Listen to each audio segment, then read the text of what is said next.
So today's topic is fruitful womb.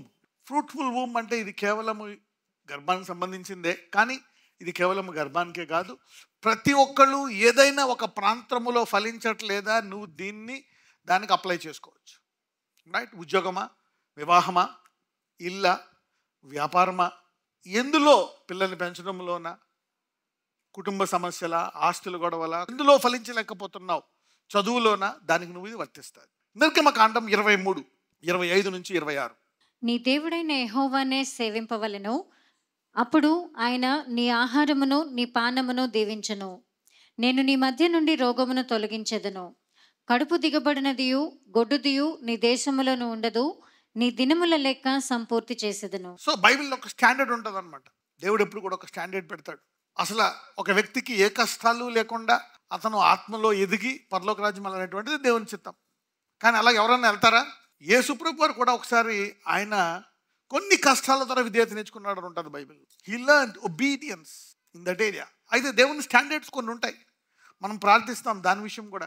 నీ చిత్తం పరలోకం నెరవేర్చినట్లు భూమి అందు నెరవేరు. పరలోకంలో కనీసం ఒకసారైనా కష్టం ఉంటుందా? బాధ, నొప్పి, వేదన, ఆకలి ఏం ఉండదు. కొన్ని స్టాండర్డ్స్ అలాగే ఉంటాయి.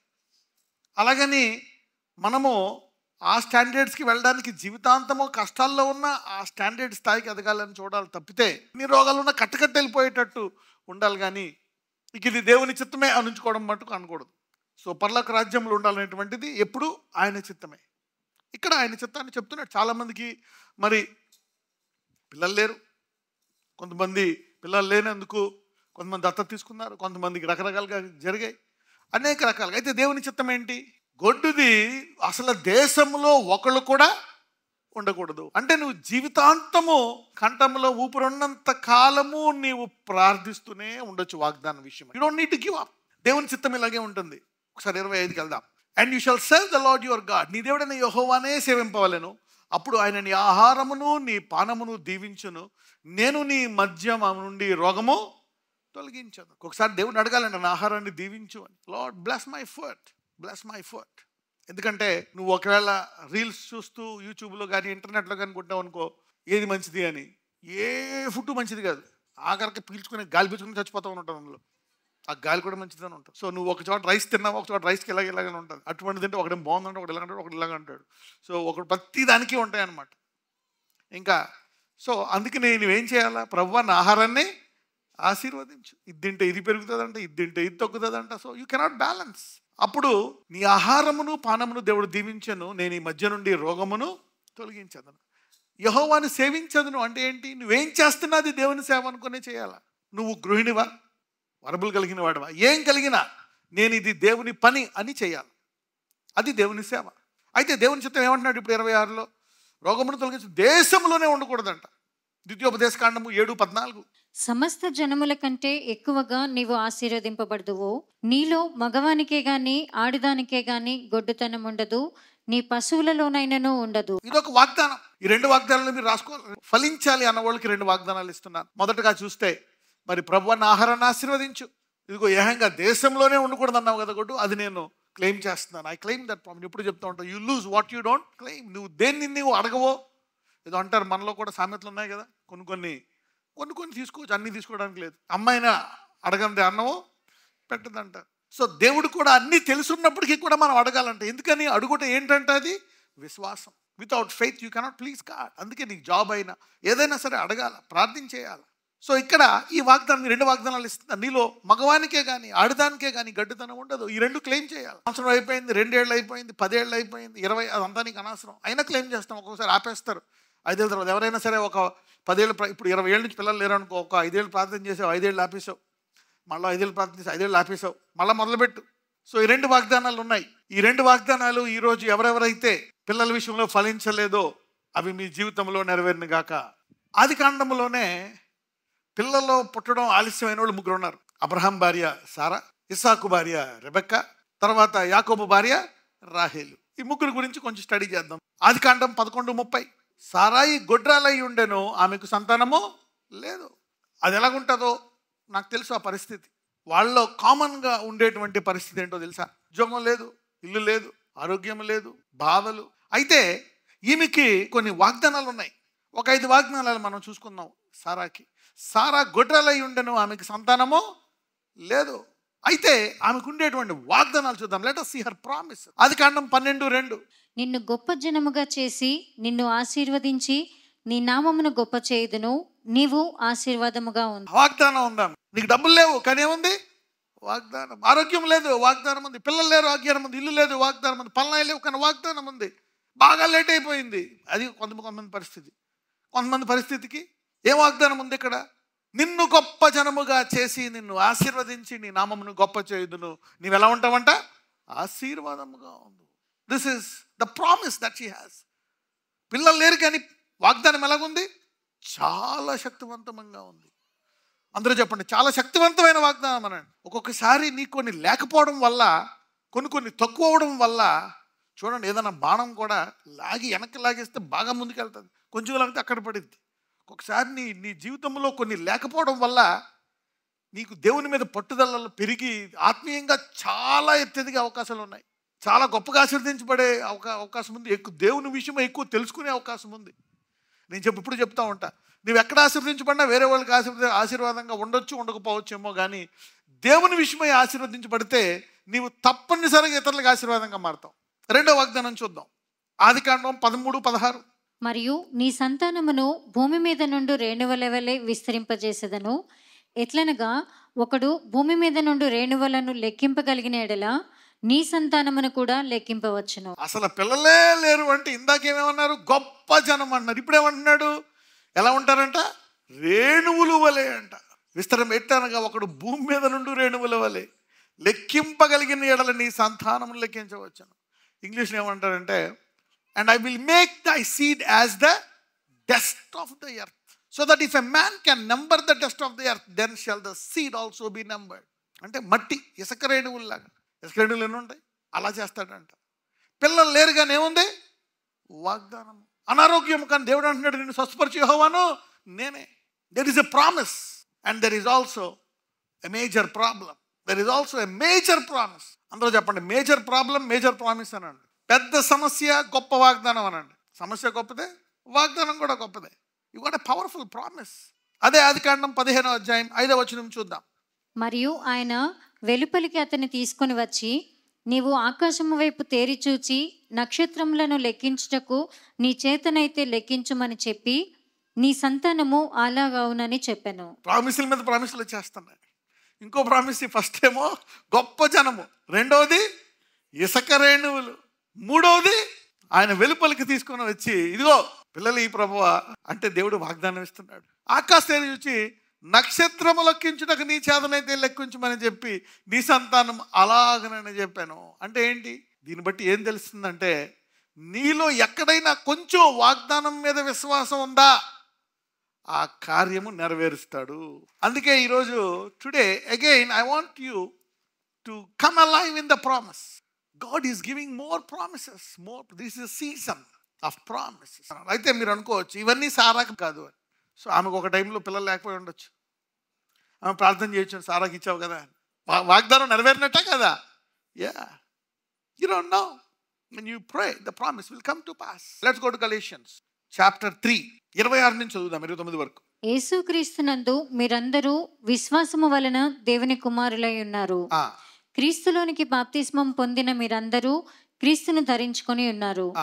ఇందులో యూదుడని గ్రీసు దేశస్థుడని లేదు, దాసుడని స్వతంత్రుడని లేదు, పురుషుడని స్త్రీ అని లేదు, యేసుక్రీస్తునందు మీరందరూ ఏకముగా ఉన్నారు. ఓకే, ఎవరైతే బాప్తిజం తీసుకున్నారో వాళ్ళందరూ క్రీస్తుని ఏం చేశారంట? ధరించుకున్నారంట. సో ఇప్పుడు మీరు ధరించుకున్నారు, మీరందరూ ఏకమై ఉన్నారు, అందరూ ఒకటే అని ఒక అర్థం. చదవమ్మా. మీరు క్రీస్తు సంబంధులైతే ఆ పక్షమందు అబ్రహాము యొక్క సంతానమై ఉండి వాగ్దాన ప్రకారము వారసులై ఉన్నారు. ఒకవేళ నువ్వు క్రీస్తు సంబంధం అయితే నమ్ముతుంటే ఈ వాగ్దానం ఈరోజు అంటే నువ్వు క్రీస్తు మనిషివే. ఇప్పుడు అంటే స్టార్ట్ అయినోడు యాత్ర ముగించకుండా ఉంటాడా? అవునా కదా, ముగిస్తాడు. And if you are Christ, నువ్వు ఒకవేళ క్రీస్తుని ధరించుకున్న సోదరుడు అయితే అప్పుడు నువ్వు అబ్రహాము సంతానం అంట. అబ్రహాము సంతానం అంటే ఏంటంట? వాగ్దాన ప్రకారము వారసుడు. మొదట 2 వాగ్దానాలు ఇచ్చాను, తర్వాత ఎన్ని వాగ్దానాలు ఉన్నాయి? 3. అంటే ఇప్పుడు ఈ 5 వాగ్దానాలకి మీరెవరు? వారసు. ఈరోజు ఎవరైతే ఈ వాక్యం వింటున్నారో మీరు ఈ వాగ్దానాలకి వారసు. ప్రత్యేకంగా సారాకి ఎన్ని వాగ్దానాలు ఇచ్చాడు? 3 వాగ్దానాలు. సో మీరు సారా పక్కన బ్రాకెట్లో నీ పేరు రాసుకోవచ్చు. ఆదికాండం 17 మొదటి 7 వచనాలు చూద్దాం. 4వ వాగ్దానం, 4th ప్రామిస్ టు సారా. అబ్రాము 99 ఏండ్లవాడైనప్పుడు యెహోవా అతనికి ప్రత్యక్షమై, నేను సర్వశక్తి గల దేవుడను, నా సన్నిధిలో నడుచుచు నిందారహితుడవై ఉండుము.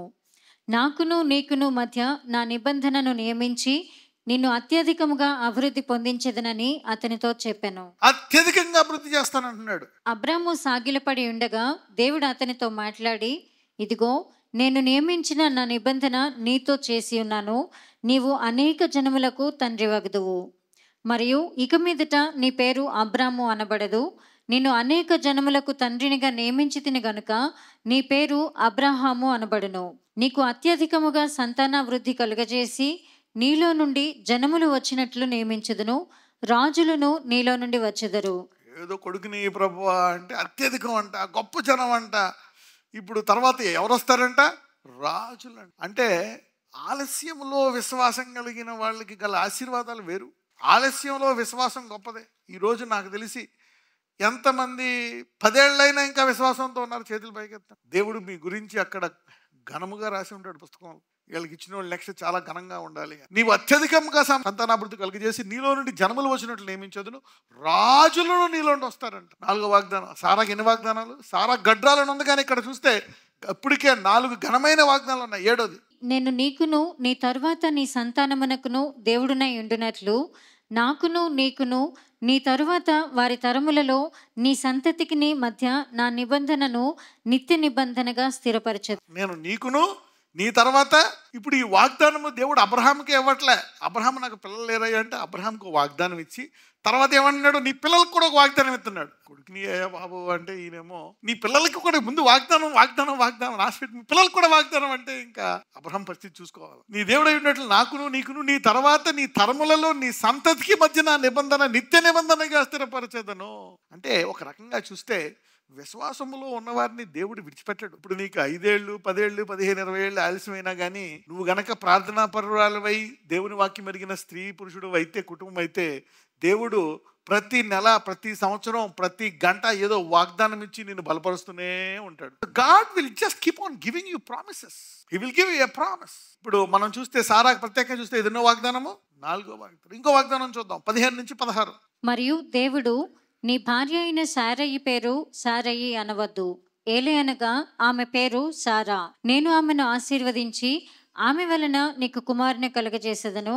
చూడండి ఇక్కడ ఏమంటున్నాడు? నీకు పిల్లలు ఇవ్వట్లే, నీకు పిల్లలు ఇస్తానని ఫస్ట్ అంటే మనోడు ఏం చేశాడు తెలివిగా? ఎలియాజరు అన్నాడు. తర్వాత హగరు కొడుకే నీ కొడుకు అంటే దేవుడు అంటాడు అలా కాదని స్పెసిఫిక్ ఇస్తున్నాడు. నేను నిన్ను ఆశీర్వదించి ఆమె వలన అంటే ఏం పేరు? సారా, నీ భార్య అయిన సారా. ఆ రోజుల్లో ఒక ఆచారం ఉంది. అందుకనే మనకి దేవుడు పరిశుద్ధాత్మ నిన్ను ఎందుకు ఇస్తానన్నాడంటే పరిశుద్ధాత్ముడు మనలను సర్వసత్యంలోనికి, అంటే ఈ యుగానికి ఏం కావాలా? So you need the Holy Spirit for the dispensation. ఇక్కడ ఆమె వలన నీకు కుమారుని కలిగజేసేదను, నేను ఆమెను ఆశీర్వదించేదను, ఆమె జనములకు తల్లి అయి ఉండెను, జనముల రాజుల ఆమె వల్ల కలిగినాడు. అబ్రహాంతో చెప్తున్నాడు. అబ్రహాం నువ్వు కరెక్ట్గా చెప్తున్నాడు, నీ భార్య వల్లనే వస్తారు. అబ్రహాంకి బాధ ఏంటంటే ఆమె విరాలు అయిపోయింది, స్త్రీ ధర్మం కూడా ఆగిపోయింది, ఇంకా కొంతకాలం బతికి ఇంకా ఆమె చనిపోతుంది అని అబ్రహాం మనసులో ఉంది. అందుకనే దేవుడు ఇంకా వాగ్దానం, ఆమె వల్లనే అంటున్నాడు. నీకు బీపీ ఉంది, షుగర్ ఉంది, థైరాయిడ్ ఉంది, గడ్డలు ఉన్నాయి, అయినా దేవుడు నీకు పిల్లల్ని ఇస్తాను అంటున్నాడు. ఆమె వల్లనే అంటున్నాడు. మళ్ళా ఇంకో వాగ్దానం చూద్దాం. ఆదికాండం 18:10, జెనసిస్ 18:10. అందుకైన మీదటికి ఈ కాలమున నీ యొద్దకు నిశ్చయముగా మరలా వచ్చెదను, అప్పుడు నీ భార్య అయిన సారాకు ఒక కుమారుడు కలుగునని చెప్పెను. సారా ఆయన వెనుక నుండిన గుడారపు ద్వారం నందు వినుచుండెను. ఇది లాస్ట్ ప్రామిస్. దేవుడు సమస్యను ఏ రీతిగా డీల్ చేస్తున్నాడు? వాగ్దానం. వాగ్దానం. సారాకి ఏమిచ్చాడు?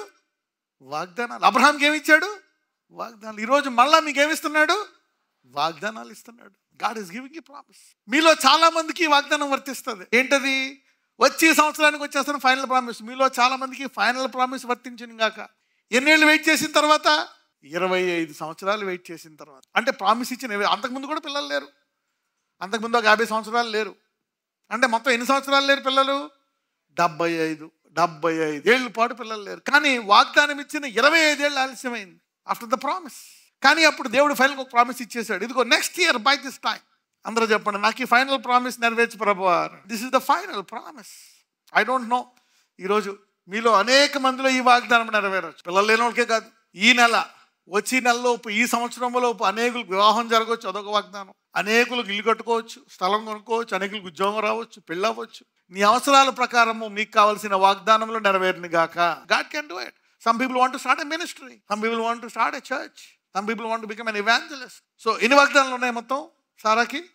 సారా గడ్రాలయ్యి ఉంది, కానీ శక్తివంతమైన వాగ్దానాలు చూస్తే ఎన్ని చూసాం మనం? 6 వాగ్దానాలు. For a believer you got a problem and also a promise.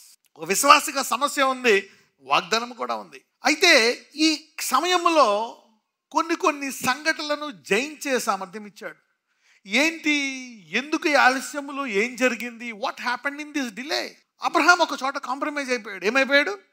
He compromised. చూడండి 15:2-4. అందుకు అబ్రాము, ప్రభు అయిన యెహోవా నాకేమి ఇచ్చిననేమి, నేను సంతానము లేనివాడినై పోవచ్చుననే, దమస్కు ఎలియేజరే నా ఇంటి ఆస్తికర్త అగును కదా. కొంచెం డిప్రెషన్ వస్తుంది, బాధ వస్తుంది, వేదన వస్తుంది. అందుకు అబ్రహాము, ప్రభు అయిన యెహోవా నాకేమిచ్చినేమి, నేను సంతానమే లేనివాడినై పోవుచున్నానే, దమస్కు ఎలియాజరే నా ఇంట, నా తర్వాత నా ఆస్తికి నాకు వారసుడు ఎవరు? ఎలియాజర్. విశ్వాస ఎలియాజరా, దమస్త ఎలియాజరా? అంటే అతను విశ్వాసియే, తర్వాత విశ్వాసిగా మారాడు, కానీ ఆమె వల్ల కలుగుతుంది, నీ భార్య వల్ల కలుగుతుంది అనేటువంటి వాగ్దానం లేదు ఇక్కడ. అంటే అబ్రహాం ఎక్కడ కాంప్రమైజ్ అయిపోతున్నాడు. దీన్ని జయించడానికి దేవుడు కొంత టైం తీసుకున్నాడు. God wants you to overcome your own schemes, your own strategies, your own plans. మనకి మన ప్లాన్స్ కొన్ని ఉంటాయి. ఆ ప్లాన్స్ని మరి జయించడానికి కొంచెం ఆలస్యం తీసుకుంటాడు, కొంచెం ఆలస్యం చేస్తాడు దేవుడు. He has a plans. ఇక్కడ విశ్వాసం ఉందా, లేకపోతే అవిశ్వాసం కనపడుతుందా? అవిశ్వాసం కనపడుతుంది. అంటే కొన్ని అవిశ్వాస సంఘటనలను జయించడానికి దేవుడు ఆలస్యాన్ని ఉపయోగిస్తాడు. కానీ ఆలస్యము దేవుని చిత్తం కూడా కాదు. దేవుడు కావాలని సాగతీశాడు ఇక్కడ అబ్రహాం విశ్వాసాన్ని. పెంచాడు, పెంచి ఎందుకంత పెంచాడంటే అతను విశ్వాసులకు తండ్రి అవ్వాలని. Overcome that. చదవండి 4 వరకు. మరియు అబ్రాము, ఇదిగో నీవు నాకు సంతానం ఇయ్యలేదు గనుక నా పరివారములో ఒకడు నాకు వారసుడగునని చెప్పగా, అబ్రహాం ఇస్ ప్రేయింగ్, ఒకడు నాకు వారసుడగును. 4. యెహోవా వాక్యము అతని యొద్దకు వచ్చి, ఇతడు నీకు వారసుడు కాడు. వచ్చేసింది అప్పుడే వెంటనే, ఇతడు నీకు వారసుడు కాదు, నీ గర్భవాసమున పుట్టబోవుచున్నవాడు నీకు వారసుడగునని చెప్పెను. నీ కడుపే పండుతుంది, నీ నుంచే వస్తారని దేవుడు చెప్తున్నాడు. God is giving. The delay is to overcome. ఈ ఆలస్యం ఎందుకు వస్తుంది?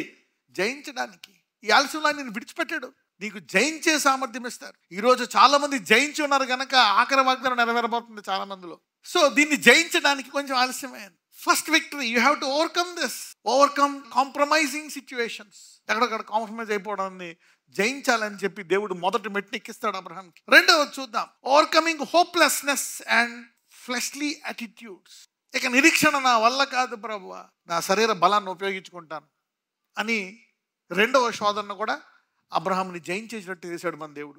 ఆదికాండం 16:3-4. కాబట్టి అబ్రాము కనాను దేశములో 10 ఏండ్లు కాపురమున్న తర్వాత అబ్రాము భార్య అయిన సారయి తన దాసి అయిన హాగరు అను ఐగుప్తీయురాలిని తీసుకుని తన పెనిమిటి అయిన అబ్రామునకు భార్యగా ఉండునట్లు అతనికి ఇచ్చెను. అతడు హాగరుతో పోయినప్పుడు అది గర్భవతి ఆయను. లాస్ట్కి ఏం చేసింది?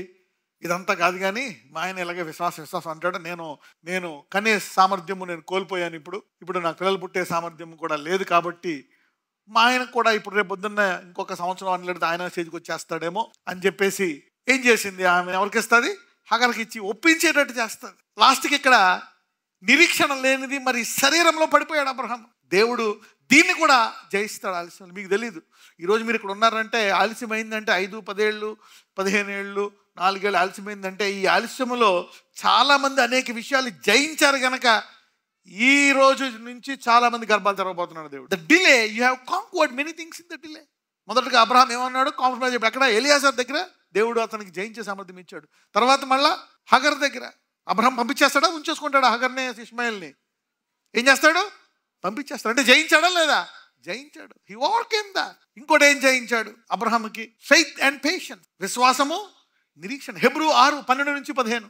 విశ్వాసము చేతను ఓర్పు చేతను వాగ్దానములను స్వతంత్రించుకుని వారిని పోలి నడుచుకున్నట్లుగా మీలో ప్రతివాడును మీ నిరీక్షణ పరిపూర్ణ మగు నిమిత్తము మీరిదివరకు కనపరిచిన ఆసక్తిని తుదుమట్టుకు కనపరచవలనని అపేక్షించుచున్నాము. ఓర్పు, సహనము. చదవమ్మా. దేవుడు అబ్రహామునకు వాగ్దానం చేసినప్పుడు తనకంటే ఏ గొప్పవాని తోడు అని ప్రమాణము చేయలేకపోయాను కనుక తన తోడు అని ప్రమాణము చేసి, నిశ్చయముగా నేను నిన్ను ఆశీర్వదింతును, నిశ్చయముగా నిన్ను విస్తరింపజేతును అని చెప్పాను. ఆ మాట నమ్మి అతడు ఓర్పుతో సహించి ఆ వాగ్దాన ఫలము పొందెను. ఓర్పు, సహనము అని అందరూ. ఒక్కొక్కసారి నువ్వు దేవుడి దగ్గరికి వెళ్ళి అడగాలి, ప్రభువా నాకు ఓర్పు ఉంది కానీ విశ్వాసం లేదు ప్రభువా. విశ్వాసం ఉంటే ఓర్పు లేదు. అప్పుడు దేవుడు ఏం చేశాడు? ఇంకొక వాగ్దానం ఇచ్చాడు. ఫైనల్గా ఇది 7వ వాగ్దానం చేసుకోవచ్చు. తన మీద ఒట్టు పెట్టుకొని చెప్పాడంట, నీకు పిల్లల్ని ఇస్తాను. అది చెప్పేటప్పటికి అబ్రహాం విశ్వాసం మారిపోయింది. దీని తర్వాత అబ్రహాము ఏమైపోయాడో తెలుసా? రూఢీగా నమ్మడం మొదలు పెట్టాడంట. అంటే అప్పటికే వయసు అయిపోయింది, భార్య వయసు అయిపోయింది, పంపించేశాడు హగర్ని. ఇంకా ఎలియాజరు అయినా కొడుకుని తీసేశాడు మనసులోంచి, ఇష్మాయిల్ పంపించేశాడు. ఎప్పుడైతే దేవుడు ఒట్టు పెట్టుకున్నాడో అబ్రహాం విశ్వాసం బాగా పెరిగిపోయాడు. లాస్ట్కి Abraham he tapped into unwavering faith. Up and down, కింద పడి పైకి లేసి ఇస్తాడా ఇవ్వడా అని ఇలాగా అలల వలె కొట్టుకుపోయే విశ్వాసం కాకుండా అబ్రహాం విశ్వాసం నిలకడగల విశ్వాసం అయిపోయిందంట. చూద్దాం రోమీలు 4:17-21. తాను విశ్వసించిన దేవుని ఎదుట అనగా మృతులను సజీవులనుగా చేయువాడును. ఆహా, చూసారా, మారిపోయింది అబ్రహాం డైలాగ్. ఇప్పుడు దేవుడు అంటలేదు, ఏమంటున్నాడు? మృతులను సజీవులుగా చేయు దేవుడు. చూడండి, అందరూ దేవా అంటారు, ఇక్కడ దేవుడిని ఎలా వర్ణిస్తున్నాడు? మృతులను సజీవులుగా చేయు దేవుడును, లేని వాటిని ఉన్నట్టుగానే పిలిచువాడునైనా దేవుని ఎదుట అతడు మనకందరికీ తండ్రి అయ్యున్నాడు. ఇందును గూర్చి నిన్ను అనేక జనములకు తండ్రినిగా నియమించి తిని అని రాయబడి ఉన్నది. నీ సంతానము ఇలాగు ఉండునని చెప్పిన దాన్ని బట్టి తాను అనేక జనములకు తండ్రి అగునట్లు నిరీక్షణకు ఆధారము లేనప్పుడు అతడు నిరీక్షణ కలిగి నమ్మెను. ఆధారము లేనప్పుడు నిరీక్షణ కలిగి ఏం చేశాడంట? నమ్మాడు. ఈరోజు ఎవరెవరికే నీకు పిల్లలు పుట్టరు అని ఎంతమంది చెప్పారో నాకు తెలియదు. ఆధారము లేదా? అయితే ఈరోజు ఈ బైబిల్ నీకు చెప్తుంది, అయినా దేవుడు నీకు పిల్లల్ని ఇస్తాడు. ఎక్కడ నీకు ఉద్యోగాలు రావట్లేదా? నీకు ఉద్యోగం ఇస్తాడు. పెళ్ళి అవ్వట్లేదా? నీకు వివాహం అవుతుంది. ఇల్లు కట్టుకోవడానికి డబ్బులు లేవా? స్థలాల రేట్లు ఆకాశంకి వెళ్ళిపోయా, అయినా కూడా దేవుడు ఇవ్వగలడు. నిరీక్షణకు ఆధారం లేనప్పుడు అతను నిరీక్షణ కలిగి ఎవరు నమ్మారంట? అబ్రహాం గురించి చెప్తున్నాడు. మరియు అతడు విశ్వాసమునందు బలహీనుడు కాక. విశ్వాసమునందు బలహీనుడు కాక అంటే 25 ఏళ్లలో విశ్వాసాన్ని దేవుడు అంచెలంచెలుగా పెంచాడు. ఎలియాజరు అనే కొడుకు అన్నాడు, వద్దు కాదు, హగరు వద్దు. So God has increased his faith step by step.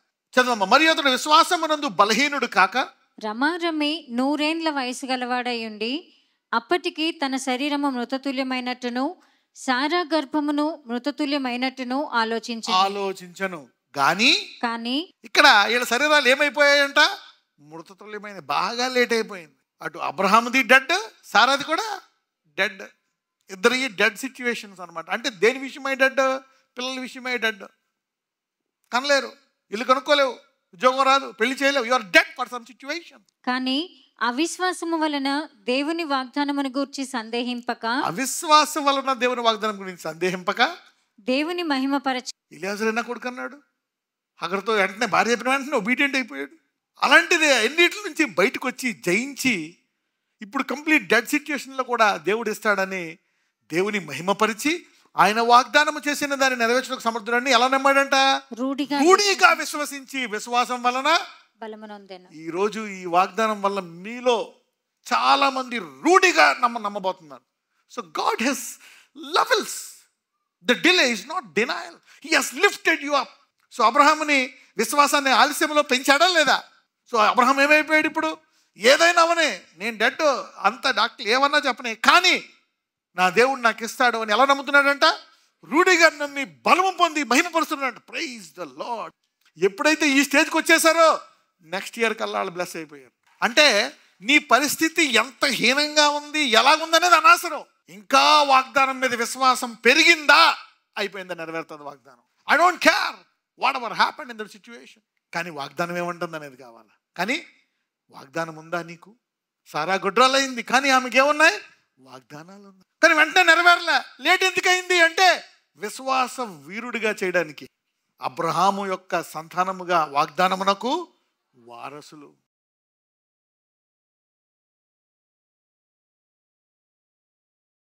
నజరేయుడైన యేసయ్య ప్రతి సమస్యకి ఒక వాగ్దానం ఇచ్చావు నాయన. ఇదిగో మా మొదట స్త్రీ అయినటువంటి విశ్వాస స్త్రీ అయినటువంటి సారాకి గడ్రాలు అని ఉంది, కానీ వాగ్దానం ఇచ్చావు.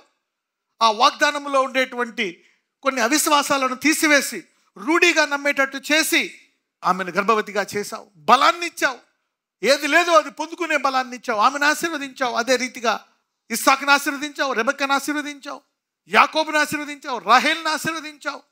అలాగే ఈరోజు అదే మేము అబ్రహాము సంతానము కాబట్టి ఈ వాగ్దానాలు అందరి మీద కుమ్మరించమని ప్రార్థిస్తున్నాను. ఎవరెవరు ఏ వాగ్దానాలు అడుగుతున్నారో ఈరోజు మనం ప్రత్యేకముగా ఇదిగో పిల్లలు లేని వాళ్ళకి ప్రత్యేకముగా ప్రార్థిస్తామని చెప్పాము కాబట్టి ఇదిగో వారి గర్భాలను తెరవండి, ఆ రక్తస్రావాన్ని తీసివేయండి. Heal them, deliver them, revive them. ఇంకా ఏ ఏ ప్రాంతాల్లో ఏ ఏ వాగ్దానం నెరవేరాలో ఈ ఆలస్యంలో వారి విశ్వాసాన్ని రూఢిగా చేశావు కాబట్టి ఆ వాగ్దానము నెరవేర్చే కృప దయచేయమని నజరేయుడనేసి నామమున ప్రార్థిస్తున్నాము తండ్రి. ఆమేన్.